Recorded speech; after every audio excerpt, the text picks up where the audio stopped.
এদিকে না নাই বললাম, কিন্তু আপনার মা আয়েশা রাদিয়াল্লাহু আনহাকে তারা এখনো বলে যে জেনাকারিনী মহিলা। আপনার একটু কষ্ট হয় না?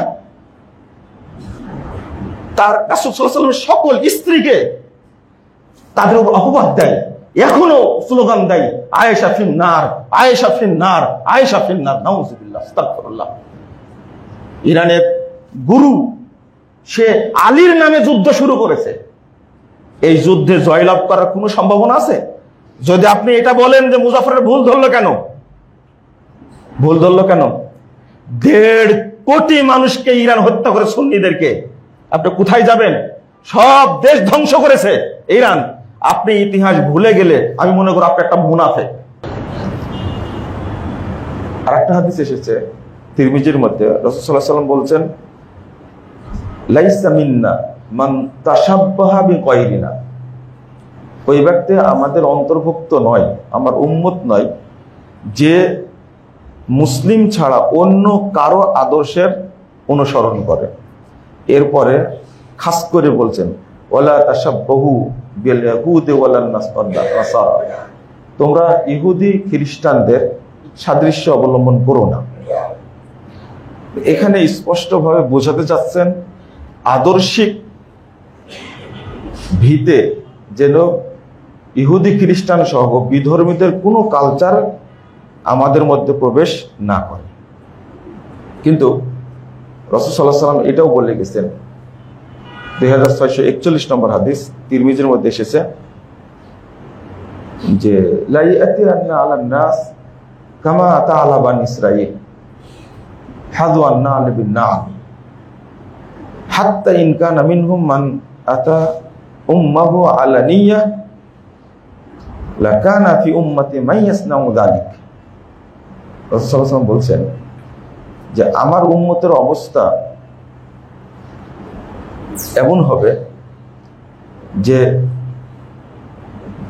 বিধর্মীরা যে জুতা যে পায়ে পরে, আমরাও সেই জুতা সেই পায়ে পরি, জুতাই কিন্তু মিল আছে। তো আমার উম্মতের মিলটা বিধর্মীদের সাথে এইরকম হয়ে যাবে, মানে জুতা যেমন পরি ঠিক তাদের সব আদর্শই আমার উম্মত গ্রহণ করবে। এর পরের কথাটা হলো হাত্তা ইন কানা মিনহুম মান আতা উম্মাহু আলানিয়া।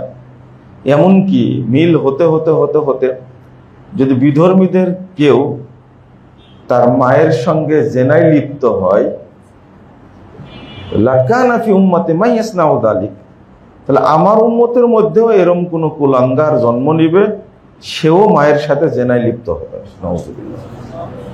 মানে উদাহরণ দিতে দিতে এই পর্যন্ত রাসূল সাল্লাল্লাহু আলাইহি ওয়াসাল্লাম আসলেন, মানে কোনো অমিল থাকবে না, কোনোই অমিল থাকবে না।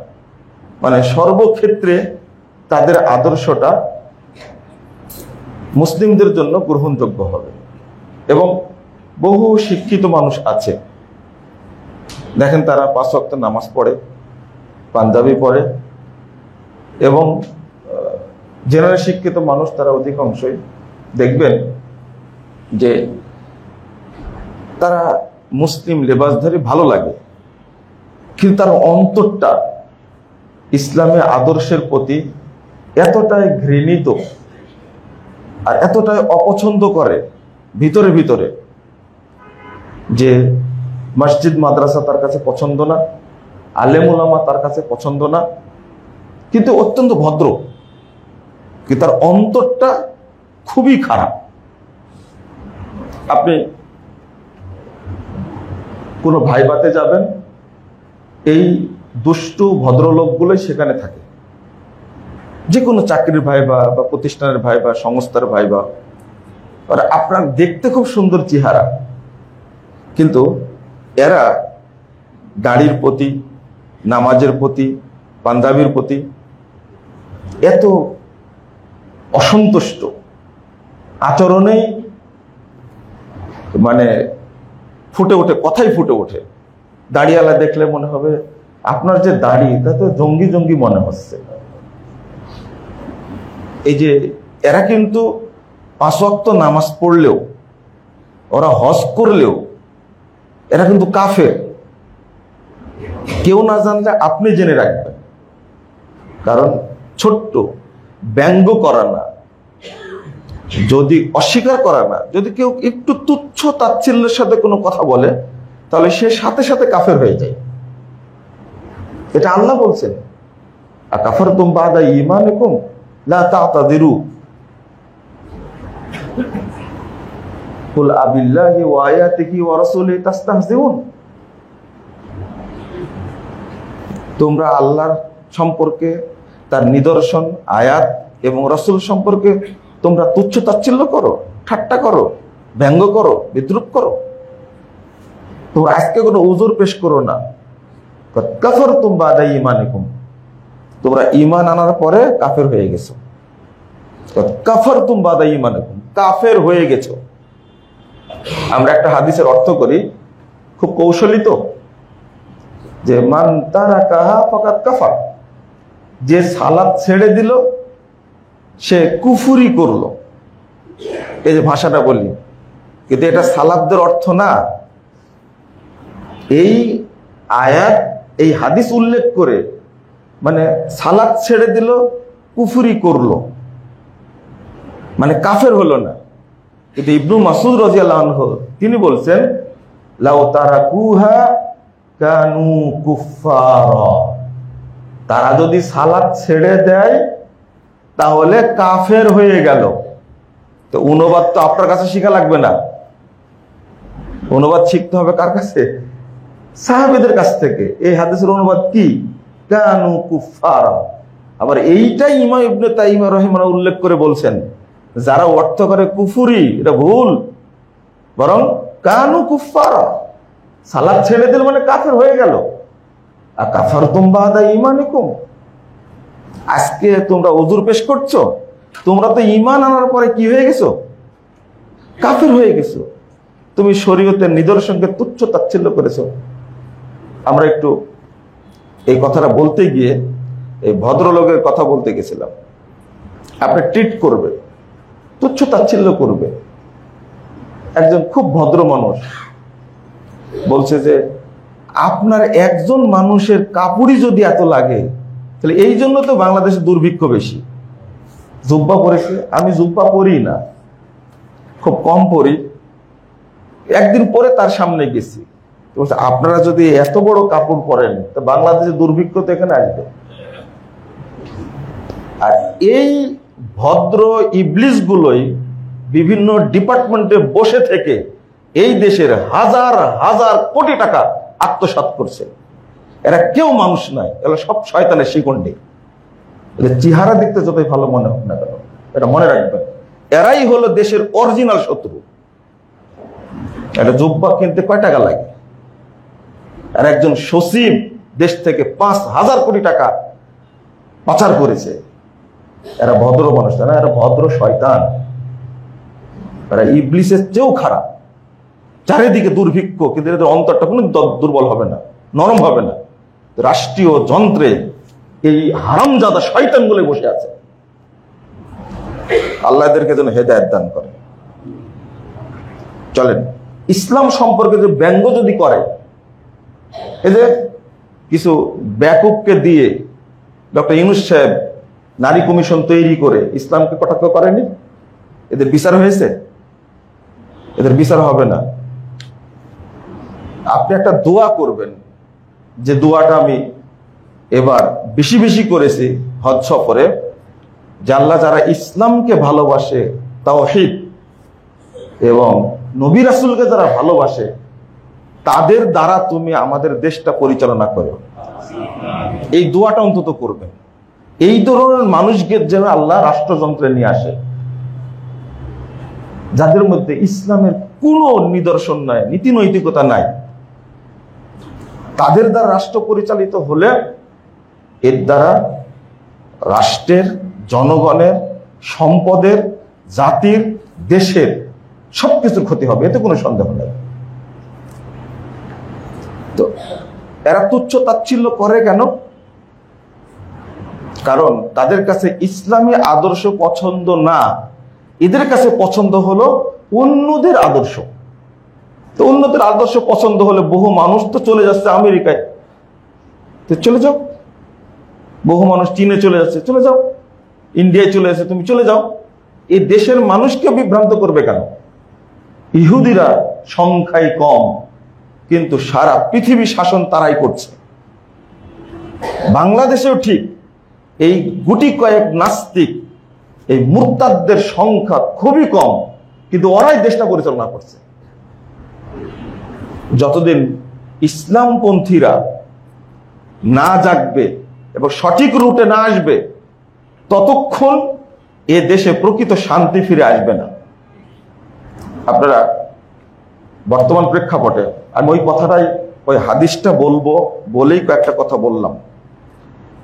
আপনি আমার সম্পর্কে খারাপ ধারণা করেন, বা আমি আপনার সম্পর্কে খারাপ ধারণা করি, আমি আপনার সম্পর্কে খারাপ ধারণা করি, যেটা আপনার এই গুণ না, আপনার মধ্যে এই গুণ নাই, ওই অপরাধ নাই, কিন্তু আপনার সম্পর্কে আমি ওই খারাপ ধারণাটা রাখি, তাহলে কিয়ামতের মাঠে কিন্তু আপনাকে আমাকে মুখোমুখি করবেন কে? আল্লাহ। প্রত্যেককেই সামনে দাঁড়াতে হবে। তখন তো আপনার কাছে প্রমাণ সহ আল্লাহ উপস্থাপন করবেন। রাসূল সাল্লাল্লাহু আলাইহি ওয়াসাল্লাম বলছেন 4242 নম্বর হাদিস, না সরি 4229 নম্বর হাদিস, 30 নম্বর হাদিস। রাসূল সাল্লাল্লাহু আলাইহি ওয়াসাল্লাম বলছেন ইন্নামা ইউবআসুন নাস আলা নিয়াতিহিম, যার মধ্যে যে নিয়াত ছিল কিয়ামতের দিন ওই ব্যক্তি ওই নিয়াতের উপরেই উঠবে। ইউহশারুন নাস, মানুষকে জমা করা হবে কিয়ামতের মাঠে আলা নিয়াতিহিম। আজকে যদি আপনার মধ্যে ইহুদি খ্রিস্টানদের প্রতি মহব্বত থেকে থাকে, মারা যাওয়ার পরে ওটা প্রমাণ করে দেবেন আল্লাহ। ইসলামের প্রতি কোনো মহব্বত ছিল না, ছিল কার প্রতি? তোমার ইসলামের প্রতি মহব্বত ছিল না, তোমার মহব্বত ছিল শিয়াদের প্রতি। গত খুতবা দিয়ে গেলাম, খুতবা সম্পর্কে আপনারা অনেক অনেক কথা বলেছেন, ভালো বলেছেন, অনেকে ভালো বলেছেন, কিন্তু কিছু লোক তো খুব গালিগালাজ করে মেসেজও তো দিয়েছেন, তাই না? আপনার ভিতরে যে শিয়া প্রীতি এত বেশি, এবং আমি মনে করি আপনার জন্য এটা দুর্ভাগ্য যে আলামিন মসজিদের মুসল্লি হওয়া সত্ত্বেও এখনো আপনার মধ্যে শিয়া প্রীতি এমন ভাবে বুদবুদ করছে, এটা আমাদের জানা ছিল না। এই পরিশ্রমগুলো সম্পূর্ণ বৃথা। তো কিয়ামতের মাঠে আপনার আমার একটা প্রমাণ হবে যে আপনি ইসলাম প্রীতি বেশি ছিল না শিয়া প্রীতি বেশি ছিল। শিয়াদের সম্পর্কে এত আলোচনা করা হচ্ছে, কিন্তু আপনার মন থেকে সেই মহব্বতটা এখনো যায়নি কেন? আমাকে যদি আপনি সৌদি আরবের দালাল বলেন, তবে আমি আলহামদুলিল্লাহ বলবো, কারণ আমরা বিলাদুত তাওহীদ, তাওহীদে একটা রাষ্ট্রের দালাল আমি, আলহামদুলিল্লাহ। কিন্তু আপনি কার দালাল? আপনি ভিতরে ঢুকেন, একটু বুঝেন। আমি কোনোদিন বলিনি আপনাকে যে সৌদি আরবের যারা শাসনকর্তা, শাসন ব্যবস্থা চালাচ্ছে তারা ফেরেশতা, আমি কখনো বলেছি? তাদেরকে দোষ ত্রুটি নাই? এইটা আমি কোনোদিন বলিনি যে তারা নির্দোষ, নিষ্পাপ, মাসুম, তাদের কোনো দোষ নাই। কিন্তু আমার মাঝে যে জিনিসটা আছে, এটার জবাবটা কি হবে? যারা এই যে এখন তো আরো আমরা বিপাকে পড়ে গেছি, তাই না? যে এই যে ইহুদিরা, ফিলিস্তিনের এই দখলদার ইহুদিরা, আমি ইসরায়েল বলার চেষ্টা করি না, মাঝে মাঝে বেরিয়ে যাই, ওরা দাবি করে ইসরায়েল আমাদের একজন নবীর নাম, সেই নামে নামকরণ করেছে, এটাও তাদের একটা শয়তান। এই ইহুদিরা হঠাৎ করে ইরানে আক্রমণ করলো, তাই না? এটাই তো চলছে। আমরা প্রথম চাই আল্লাহ রাব্বুল আলামিন যেন এই দখলদার ইহুদিদেরকে ধ্বংস করে দেন। আমিন। ধ্বংস হবে একসময় ইনশাআল্লাহ, কোনোভাবে আল্লাহ ধ্বংস করবেন একসময়, আমরা আশা রাখি ধ্বংস হবে ইনশাআল্লাহ। কিন্তু তার সাথে সাথে ইরান এমন একটা জায়গায়, মধ্যপ্রাচ্যে এমন একটা জায়গা আছে, তার কৌশলগুলো আপনাকে ভুলে গেলে হবে না, এই কৌশলও খেয়াল রাখতে হবে। পাশাপাশি ইরানের যারা সাথী তাদের ব্যাপারও আপনাকে খোঁজ রাখতে হবে। যেমন আজকের অবস্থান, তুরস্কের কি অবস্থান আজকে আপনি একটু বিশ্লেষণ করেন। আজকে তালেবানের কি অবস্থান। আবার মিডিয়ার উপরে আমরা সব বিশ্বাস করি, তাই না? দেখেন একটা পত্রিকা, আমরা কয়েকদিন থেকে খেয়াল করছি, একটা পত্রিকা এতটাই এটাকে বেশি বেশি প্রমোট করছে, অথচ সারা বছর মুসলিম বিশ্ব সম্পর্কে, ইরান সম্পর্কে, ফিলিস্তিন সম্পর্কে কোনো কথা লেখেনি। মানে একটা মানুষ যতবার ওই পত্রিকা পড়বে ততবার তারই তো লাভ। অ্যাড আসছে। গত এই যে ফিলিস্তিনের হামলা নিয়ে এক বছরে 20 বিলিয়ন পাউন্ড রয়টার্স পত্রিকা শুধু তারা লাভ করেছে 20 বিলিয়ন পাউন্ড। আপনি চিন্তা করতে পারছেন? শুধু খবর প্রচার করে। এটাতে তাদের লাভ হলো আমরা যত প্রচার করব ব্যবসা তত বাড়বে। আমাদের দেশের পত্রিকাগুলো কিন্তু এই লোভটা তারা নিয়ন্ত্রণ করতে পারেনি, তারা বলগাহীনভাবে প্রচার করছে। যত প্রচার করা যাবে তাদের জন্য তত লাভ হবে।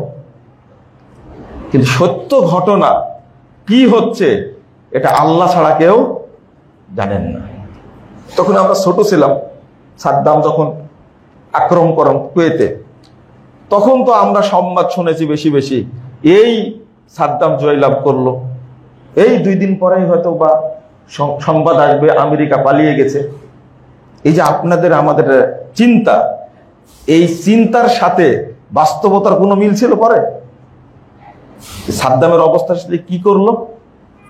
পরবর্তীতে এসে সাদ্দামকে মারলো কারা? এইগুলো আমরা কেউ বিশ্লেষণ করি না, শুধু পরস্পরকে দোষারোপ করে থাকি।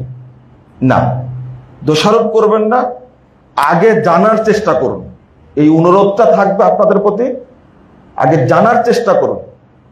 তবে ইমানের ক্ষেত্রে খুব জরুরি যেটা, সেটা হলো, যদি প্রশ্ন করি এখন আপনাদেরকে, ইউক্রেন এবং রাশিয়া যুদ্ধ হচ্ছে, আপনি কার পক্ষে?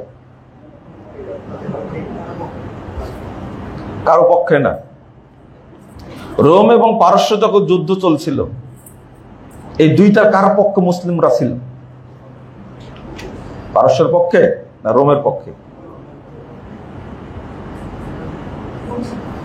দুইটাই কি মুসলিম রাষ্ট্র ছিল? অঞ্চল কি মুসলিম অঞ্চল ছিল? না। এখন এখানে একটা সূত্র উল্লেখ করেন, সেটা হলো, এই বিশ্বে মুসলিমদের সবচেয়ে বেশি ক্ষতি করছে কে? আমেরিকা। আমেরিকা না? আমেরিকাকে যে শাস্তা করতে পারবে আমি তার পক্ষে আছি। যদি বলেন তাহলে ভুল হবে। আমেরিকা কখনো রাশিয়ার বিপক্ষে যাবে না। আপনি শুধু এই উদাহরণটা আপনি মনে রাখবেন শুধু। এবং রাশিয়া আর আমেরিকা দুইটা যে লেগে যায়, ইউক্রেনের সাথে আপনার ইউরোপ আছে, আমেরিকা আছে, তারা চেষ্টা চালাচ্ছে। রাশিয়াকেও কিন্তু ভালো রাখেনি। আপনারা জানছেন যে 10 লক্ষ সেনাকে হারিয়েছে রাশিয়া। তো পরবর্তী পদক্ষেপ কি হবে? কিন্তু মনে মনে সবাই চান যে আগে আমেরিকা বিচ্ছিন্ন হোক, বিভক্ত হোক। চান না এটা? এটা হলো ট্রাম্পের উপহার। এই যে ইরানে হামলা করা কার উপহার?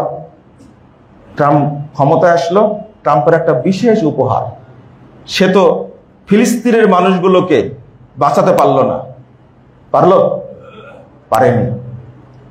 অস্ত্র বিক্রির খুব সুন্দর একটা পথ হলো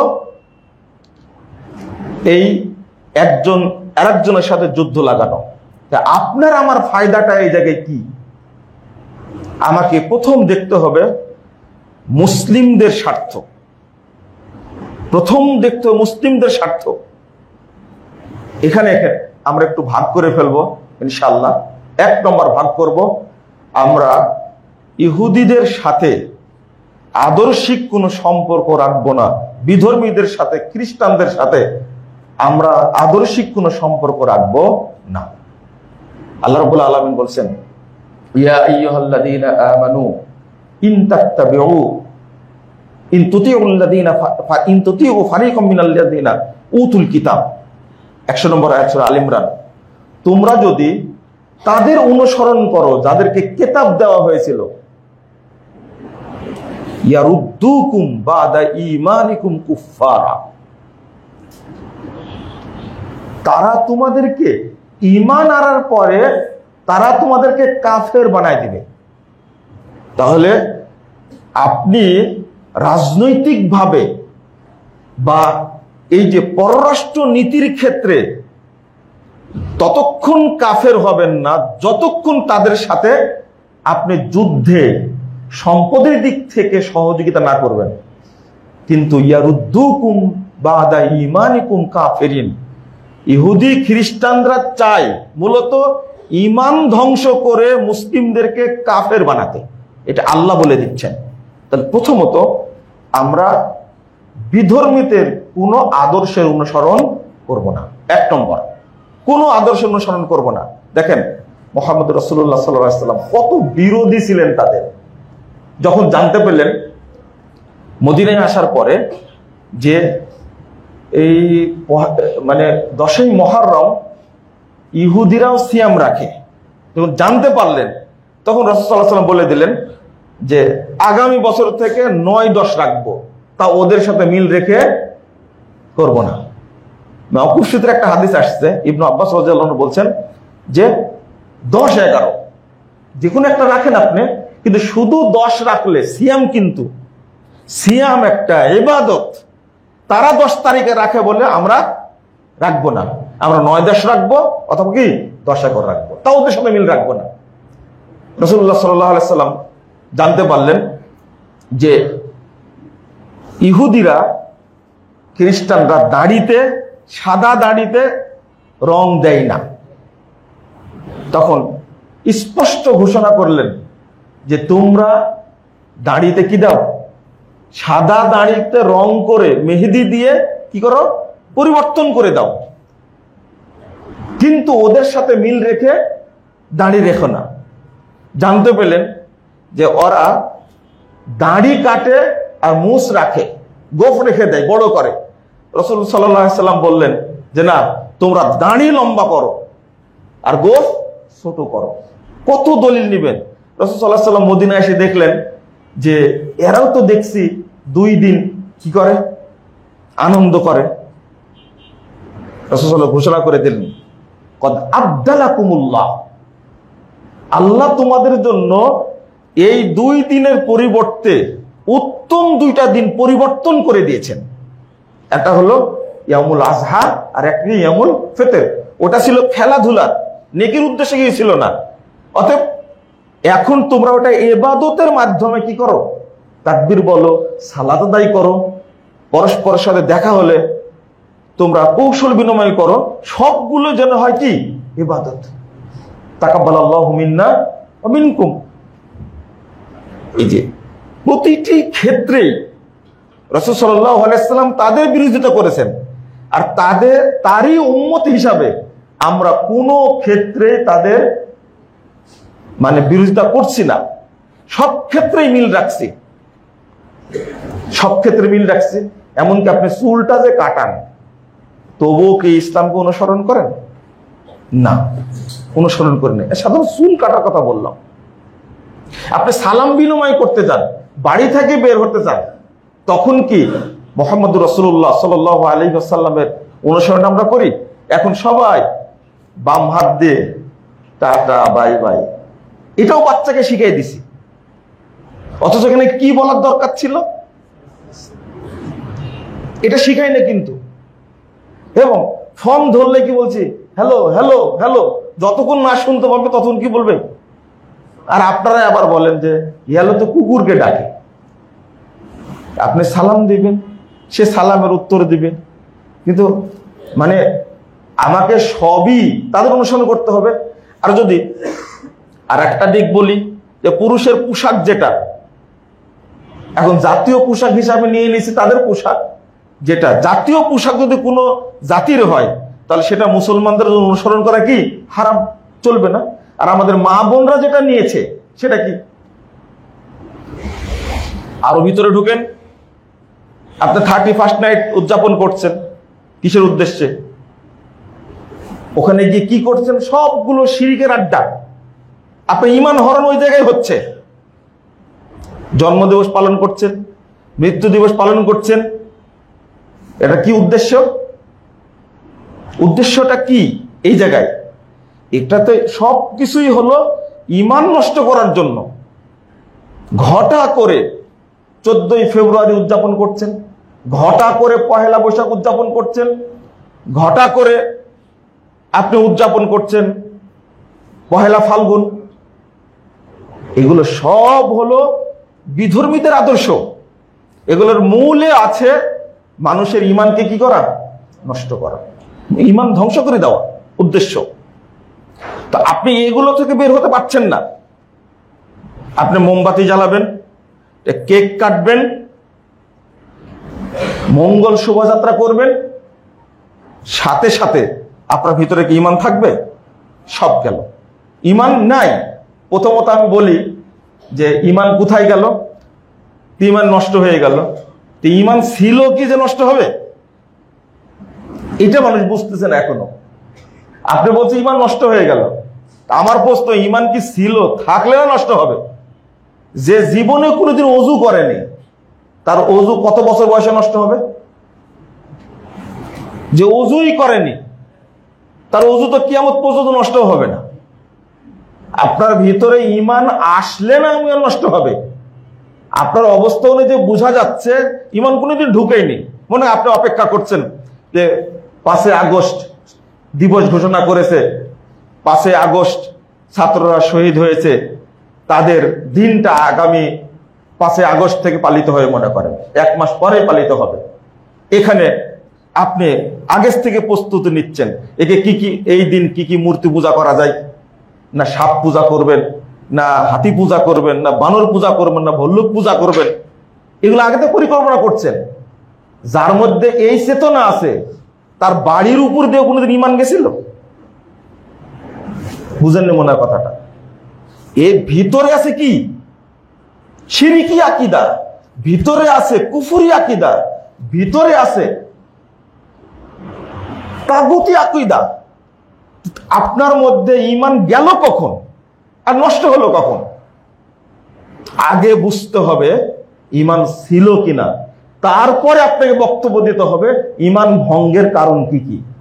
ওযু করার পরে ভাবতে হবে যে ওযু নষ্ট হয় কি কি করলে।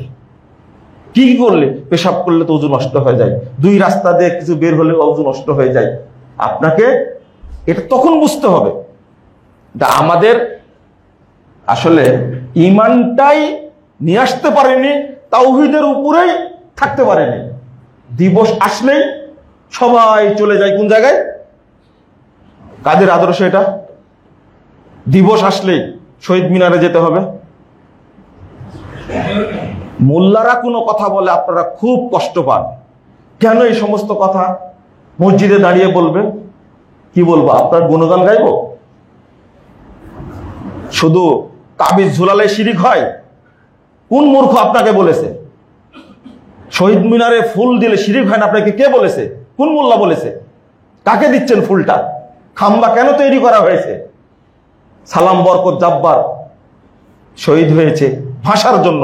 আপনার মুখ থেকে কোনোদিন বের হয়েছে আল্লাহ যেন তাদের মর্যাদা কিয়ামতে বৃদ্ধি করে দেন, জান্নাতে যেন আল্লাহ তাদেরকে উচ্চ মর্যাদা দান করেন? তো মোল্লারা এই দোয়া করে। আপনি তো দোয়া করতেও জানেন না, আর আপনি দোয়া করলে তো কাজেও আসবে না। কেন কাজে আসবে? ওটা তো খাম্বা পূজা। মা হাযিহি তামাসিলুল্লাহ তামতামলাহু আকিফুন। ইব্রাহিম আলাইহিস সালাম তার বাপ দাদাদেরকে বলছে এই সমস্ত খাম্বার সামনে দাঁড়িয়ে কি করো? তারা বলছে আমার বাপ দাদা করেছে তাই আমরা করছি। ইব্রাহিম আলাইহিস সালাম কি বলেছিলেন? ওয়াতাল্লাহি লা আকিদান্না আসনামাকুম বা'দা আন তুওয়াল্লু মুদবিরিন। তোমরা যখন থাকবে না, চলে যাবে মেলায়, আমি সবগুলোকে ভেঙে সাইজ করে দেব। ফাজালাহুম জুযান ইল্লা কাবীরাল্লাহুম, বড়টা রেখে রেখে সবগুলো ভেঙে চুরমার করে দিলেন। এটা হওয়া উচিত আপনার আদর্শ। আর সেখানে কি আপনি পূজা করছেন আর নিজে নিজে বলছেন আমি বড় মুসলমান, আমি পাক্কা মুসলমান। মুহাম্মদ রাসূলুল্লাহ সাল্লাল্লাহু আলাইহি সাল্লাম যদি আপনার নবী হয়, যদি ইব্রাহিম আলাইহিস সালামকে যদি আপনি আবুল আম্বিয়া মানেন, আদর্শ মানেন, তো দুইজনেরটা বাস্তবায়ন করেন দেখি। মুহাম্মদ সাল্লাল্লাহু আলাইহি সাল্লাম মক্কা বিজয়ের দিনে কাবা ঢুকেই ইবনে মাসউদ রাদিয়াল্লাহু আনহু বলছেন, দাখালান নবী সাল্লাল্লাহু আলাইহি ওয়াসাল্লাম মক্কা ওয়া হাওলাল কাবা সালাসাতু ওয়া সিত্তুনা নুসবা। আল্লাহ রাসূল মক্কায় ঢুকলেন আর কাবার চতুর্পাশে 360টা মূর্তি সাজানো ছিল। কাবা ঘরের ভিতরে মূর্তি ছিল না, পাশে মূর্তি ছিল সাজানো, হাওলাল কাবা। ফাজালা ইয়াতুনু বিউদিন ফি আদিহি, রাসূলের হাতে থাকা লাঠি দেয়া মূর্তিগুলোকে এক নিমিষে ভেঙে সব চুরমার করে দিলেন আর বলছেন ওয়াকুল জাল হক ওয়া জাহাকাল বাতিল ইন্নাল বাতিলা কানা যাহুকা।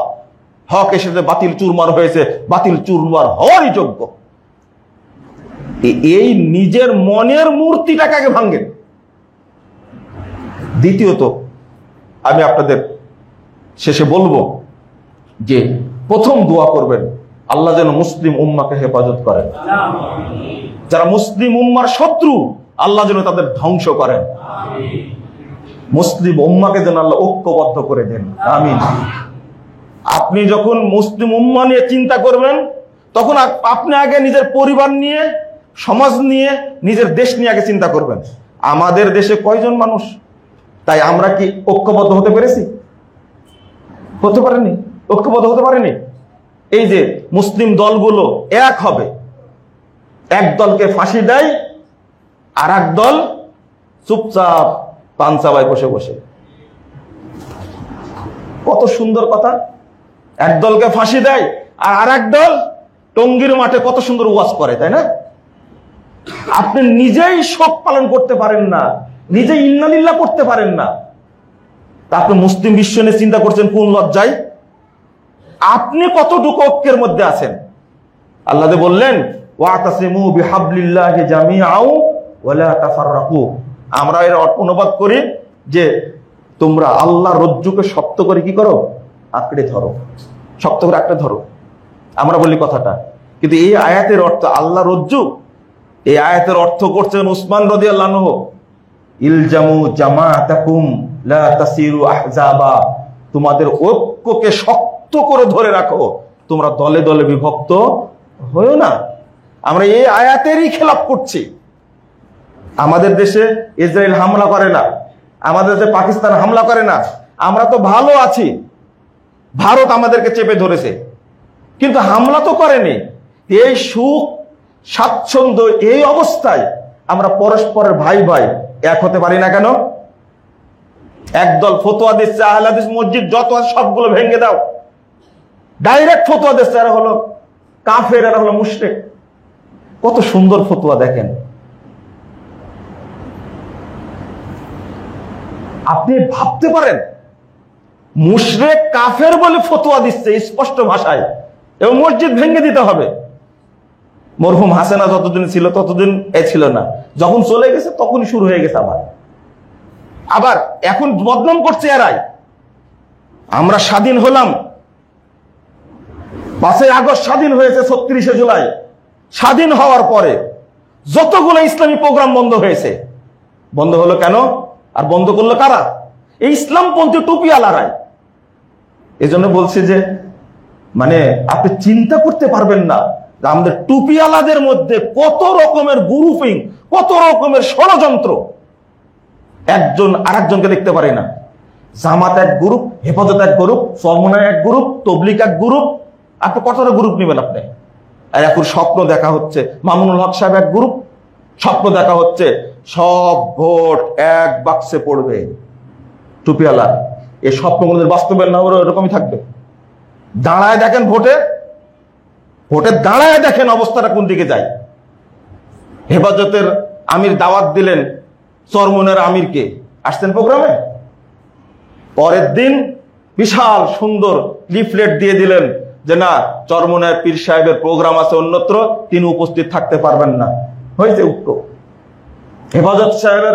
হেফাজতের আমির বলে দিলেন যে জামাত ইসলাম কোন ইসলামী দল নয়, এরা মওদুদের আদর্শ কায়েম করতে চান, ঐক্যবদ্ধ হবেন। আমি বলি আহলে হাদিসদেরকে খোঁচায়েন না, এদের দ্বারা কিছু হবে না। আপনি হেফাজত, জামাত, তবলিগ, চরমনায় আর এই যে খেলাফত আন্দোলন সব এখন আগে, নিজেরাই এক হতে পারছেন না, আর পিছন থেকে গালি দিচ্ছেন সৌদি আরবকে, তাই না? কি করছে? লা হাওলা ওয়ালা কুওয়াতা ইল্লা বিল্লাহ। ইরানকে ভালোবাসেন, ভালো কথা। আমি আপনাদের শেষ কথা বলি, এই ইতিহাসটা জেনে নেবেন। ইরানের ক্ষমতায় ছিল কারা? খমিনি এলাকার মানুষ, আয়াতুল্লাহ রুহুল্লাহ। সে এসে 1959 সালে এসে 79 সালে এসে ক্ষমতায় আসলেন, ভালো কথা। কিন্তু ইরাকের পারমাণবিক কর্মসূচিকে ধ্বংস করলো কে? 1980 সালে 30 সেপ্টেম্বর হামলা করেছিল ইরানি প্রথম ইরাককে ধ্বংস করেছে ইসরায়েলের মাধ্যমে 81 সালের 12 মার্চ হামলা করে পুরো কর্মসূচিকে ধ্বংস করে দিল। এই এক বছরের মধ্যে ইরাকের সমস্ত কর্মসূচি হাতে দিয়েছে এই ইরান, তুলে দিয়েছিল ইসরায়েলের হাতে। যখন ফিলিস্তিনে আসন গেড়ে বসলো, ইরান একটা প্রতিষ্ঠিত পারস্য যার নাম ছিল, তার সবকিছু ছিল, তো সেই সময় এই ইরান ইসরায়েলকে সহযোগিতা দিয়ে ইরানে তাদেরকে বসার সুযোগ করে দিয়েছে। আজকে বাগদাদ ধ্বংস করেছে, আফগানিস্তান ধ্বংস করেছে, ইয়ামান ধ্বংস করেছে, সিরিয়া ধ্বংস করেছে। কার মাধ্যমে? এই ইসরায়েলের মাধ্যমে ধ্বংস করেছে, ইরানের সহযোগিতায়। ইরানই ধ্বংস করেছে। ইসরায়েল এখন স্বাধীন হয়ে গেছে। এরা এখন যাকে দিয়ে সবকিছু করাইছে, বাগদাদের কোনো শক্তি নাই, আফগানিস্তানের কোনো শক্তি নাই, এখন ইয়ামানের কোনো শক্তি নাই। এখন আপনার চলে যান আব্বাসীয় খেলাফত ধ্বংসের ইতিহাস দেখেন, এই শিয়াদের কারণেই ধ্বংস হয়েছে। তারপরে আপনার ফাতিমীয় খেলাফত ধ্বংস হয়েছে, উসমানীয় খেলাফত ধ্বংস হয়েছে। সবগুলোর পিছনে আছে এই ইরানের শিয়ারা।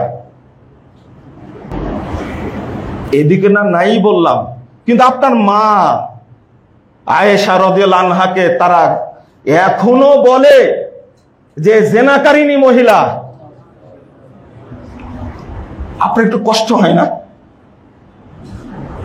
তার রাসূল সাল্লাল্লাহু আলাইহি ওয়াসাল্লাম সকল স্ত্রীকে তাদের উপর অপবাদ দেয়, এখনো স্লোগান দেয় আয়েশা ফিন্নার, আয়েশা ফিন্নার, আয়েশা ফিন্নার। নাউযুবিল্লাহ, আস্তাগফিরুল্লাহ। ইরানের গুরু সে আলীর নামে যুদ্ধ শুরু করেছে। এই যুদ্ধে জয়লাভ করার কোনো সম্ভাবনা আছে? যদি আপনি এটা বলেন যে মুজাফফরের ভুল ধরলো কেন? 1.5 কোটি মানুষকে ইরান হত্যা করে, সুন্নিদেরকে। আপনি কোথায় যাবেন? সব দেশ ধ্বংস করেছে ইরান। আপনি ইতিহাস ভুলে গেলে আমি মনে করি আপনি একটা মুনাফিক। ইয়ামানের যে অবস্থাটা তৈরি করেছে, ইয়ামান আর সৌদি আরব কাছাকাছি না? রুকনে ইয়ামানির ইতিহাস বুঝেন তো? আল্লাহ রাসূল সাল্লাল্লাহু আলাইহি সাল্লাম রুকনে ইয়ামানি বললেন কেন? কাবার সাথে ইয়ামানকে সম্পৃক্ত করেছেন, এবং রাসূল সাল্লাল্লাহু আলাইহি সাল্লাম সবচেয়ে বেশি দোয়া করেছেন ইয়ামানের জন্য এবং সিরিয়ার জন্য। আর এই দুইটা দেশ দখল করার জন্য ইরান সবচেয়ে বেশি কষ্ট করেছে। আমি বলেছি যে যাই বলুন, জেনে বলার চেষ্টা করুন। আজকে আপনারা বাংলাদেশ থেকে আবেদন জানাচ্ছেন, ওই যে একটা ইউটিউবার আছে, চ্যানেল আছে, কি নাম ওর নাম? সাগর। ওর জন্য সাগর, ফেরাউনের সাগর অপেক্ষা করছে। বলছে যে মক্কা এবং মদিনাকে সৌদি আরব থেকে মুক্ত করতে হবে। এই পরিকল্পনা কার?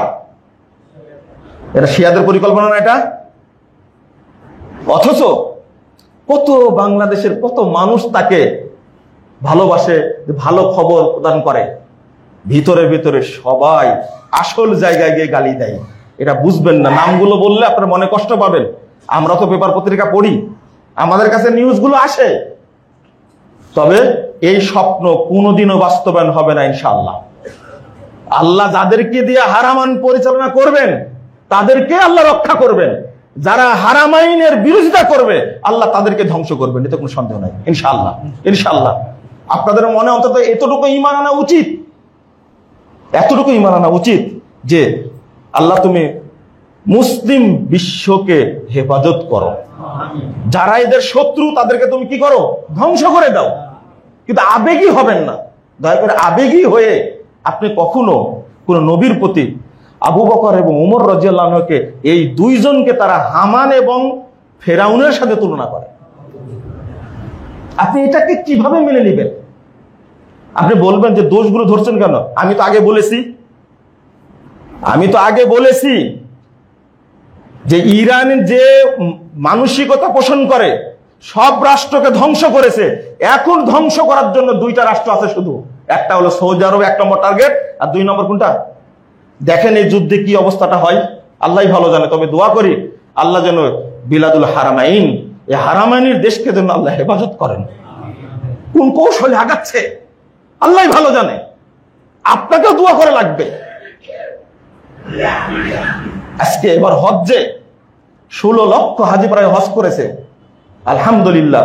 এই হজ্জে গরমে একজন লোক এবার মারা যায়, আলহামদুলিল্লাহ আলহামদুলিল্লাহ। গতবার মারা গেছিল কতজন? 1300 হাজি মারা গেছিল, 1300 হাজি।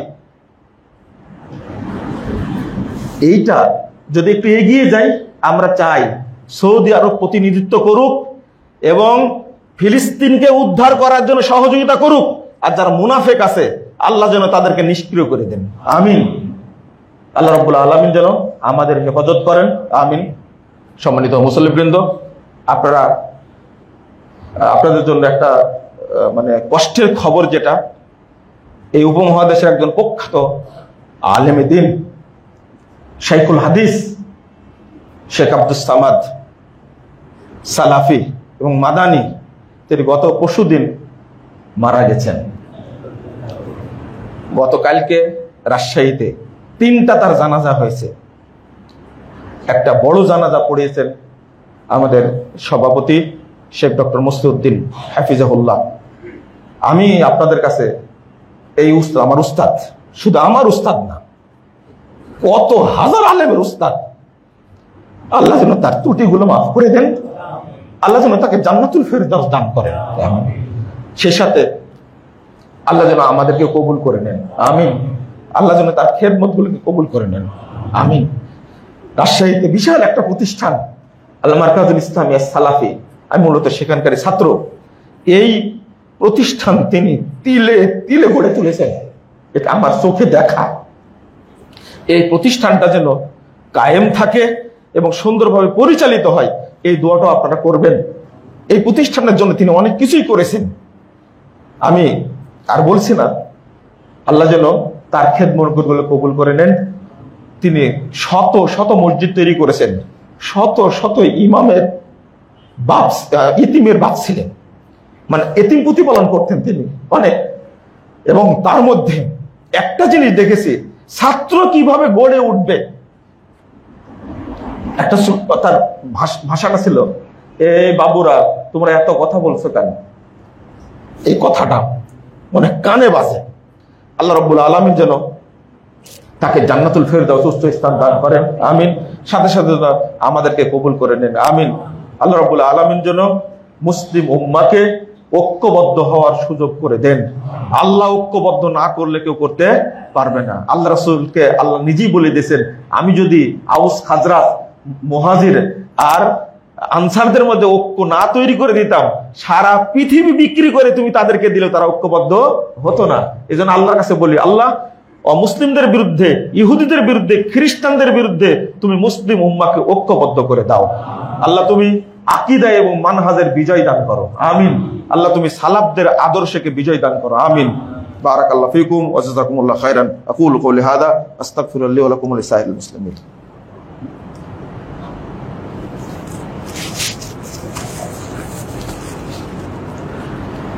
আলহামদুলিল্লাহ ওয়াহদা ওয়াসসালাতু ওয়াসসালামু আলা মান লা নাবিয়্যা বাদা। সম্মানিত মুসল্লিবৃন্দ, আমাদের একজন মুসল্লি তৌসিফ আল মাহমুদ, মাত্র 16 বছর বয়স। তিনি নদীতে গোসলের সময় ডুবে মারা গেছে। আল্লাহ যেন তাকে শহীদের মর্যাদা দান করেন, আমিন। তার বাপ মাকে যেন ধৈর্য ধারণের তৌফিক দান করেন, আমিন। এসএসসি পরীক্ষার্থী ছিল, সেই ছেলে মারা গেছেন। আমাদের মুসল্লি, আল্লাহ যেন তাকে কবুল করে নেন, আমিন। আমাদের মসজিদের উপদেষ্টা জনাব আলতাফ সাহেব ডেঙ্গুতে আক্রান্ত, খুবই কষ্ট করে আমাকে বলছেন যে বাবা আমার জন্য দোয়া করো, আর মুসল্লিদেরকে দোয়া করতে বলল। তিনি সহ আরো যারা এই বর্তমানে চিকুনগুনিয়ায় তারপরে করোনায় আক্রান্ত আছে, আল্লাহ যেন তাদেরকে সুস্থতা দান করেন, আমিন। আল্লাহ যেন আমাদের সবাইকে হেফাজত করেন, আল্লাহ যেন আমাদের দেশকে হেফাজত করেন, আমিন ইয়া রাব্বাল আলামিন। আল্লাহুম্মা সাল্লি আলা মুহাম্মাদ ওয়া আলা আলি মুহাম্মাদ কামা সাল্লাইতা আলা ইব্রাহিম ওয়া আলা আলি ইব্রাহিম ইন্নাকা হামিদুম মাজিদ। আল্লাহুম্মা বারিক আলা মুহাম্মাদ ওয়া আলা আলি মুহাম্মাদ কামা বারাকতা আলা ইব্রাহিম ওয়া আলা আলি ইব্রাহিম ইন্নাকা হামিদুম মাজিদ।